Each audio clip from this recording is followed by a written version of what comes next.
12 मई 2021 की रात को असम के नौगांव डिस्ट्रिक्ट के बामनी हिल्स में 18 एलिफेंट्स मर जाते हैं। प्रिलिमिनरी पोस्टमार्टम रिपोर्ट में ये कहा जाता है कि ये हाथी लाइटनिंग की वजह से मरे हैं। ये जांच करती है एक 6 मेंबर की टीम जिसको हेड कर रहे होते हैं के ड्यूरी, जो कि डेप्यूटी कंजर्वेटर ऑफ फॉरेस्ट है। बट ये पोस्टमार्टम में क्वेश्चन रेस करती है कि क्या एक सिंगल लाइटनिंग इतने सारे जानवर को एक साथ मार सकती है। तो आइए जानते हैं इस वीडियो में। मैं हूं अभय आदित्य दुबे। इस वीडियो में हम इसी टॉपिक को एनालाइज करने वाले हैं।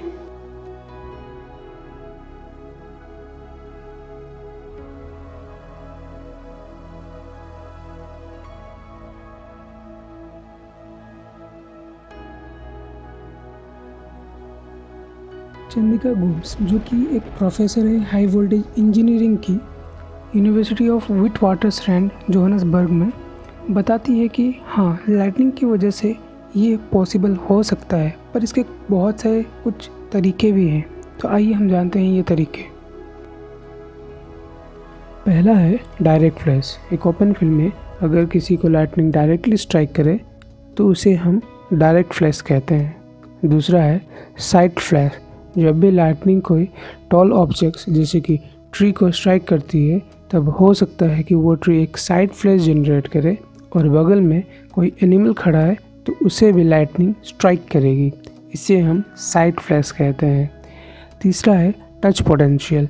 अगर कोई टॉल एनिमल की बॉडी पार्ट कोई लाइटनिंग स्ट्रक ऑब्जेक्ट के साथ कांटेक्ट में हो तो एक पार्शियल करंट उसके बॉडी से पास हो सकता है, जिसके कारण उसकी मौत भी हो सकती है। चौथा है स्टेप पोटेंशियल। अगर कोई टॉल ऑब्जेक्ट लाइटनिंग से स्ट्राइक हुआ तो पॉसिबिलिटी है कि करंट ग्राउंड में फ्लो हो और एनिमल्स को हार्म करे। तो उस रात इनमें से कौन से तरीके से हाथी मरे होंगे? इसकी कोई कंक्लूसिव एविडेंस तो नहीं है, पर हम अंदाज़ा ज़रूर लगा सकते हैं। पहला, डायरेक्ट फ्लैश की पॉसिबिलिटी। डायरेक्ट फ्लैश की चांसेस बढ़ जाती है अगर टॉल ट्रीज प्रेजेंट हो, पर बामनी हिल्स में जहाँ ये हाथी मरे वहाँ कोई टॉल ट्रीज नहीं थे, बट बहुत सारे स्मॉल ट्रीज थे एंड वो एरिया लाइटनिंग से स्ट्राइक की वजह से जल गए थे। कुछ एलिफेंट्स के भी कुछ बॉडी पार्ट्स जले हुए पाए गए। दूसरा, साइड फ्लैश की पॉसिबिलिटी। कोई एक हाथी को टॉल ट्री के साइड फ्लैश लगा हो और फिर उस हाथी से ग्रुप में दूसरे हाथी को साइड फ्लैश लगा होगा। इसलिए ये एडवाइस भी किया जाता है हमें कि हमें एक दूसरे से 2 मीटर दूर रहना चाहिए अंडर थंडरस्टॉर्म कंडीशंस, ताकि अगर लाइटनिंग स्ट्राइक भी करे हमारे बगल में तो हमें कोई नुकसान ना हो। थर्ड, स्टेप पोटेंशियल की पॉसिबिलिटी। तो according to a member of the team जो पोस्टमार्टम किए थे, इट इज़ पॉसिबल कि वहाँ स्टेप पोटेंशियल से करंट ग्राउंड में फ्लो कर रहा हो, और अगर वो एलिफेंट्स इलेक्ट्रिक स्ट्राइक की तरफ फेस कर रहे होंगे तो करंट उनके फ्रंट फीट से हो, यानी कि हायर पोटेंशियल से पिछली फीट यानी कि लोअर पोटेंशियल पर होने के कारण वो इलेक्ट्रोडक्शन के शिकार हो गए होंगे। बट क्या एलिफेंट्स पर्टिकुलरली वल्नरेबल होते हैं? हाथी एक लार्ज एनिमल है, इसके फ्रंट एंड लास्ट फीट बहुत दूर हैं। वहीं अगर हम रेट की बात करें तो इसके फ्रंट एंड लास्ट फीट बहुत सामने है।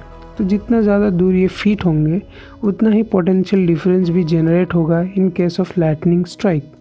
और दूसरी, उनकी टॉल हाइट भी उन्हें वनरेबल बनाती है।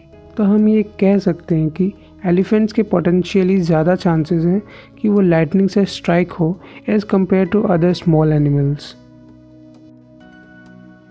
हालांकि ये इस तरह की कोई पहली इंसिडेंट नहीं है। 2007 में वेस्ट बंगाल के बक्सा टाइगर रिजर्व में 5 एलिफेंट्स की मौत हो गई थी लाइटनिंग की वजह से।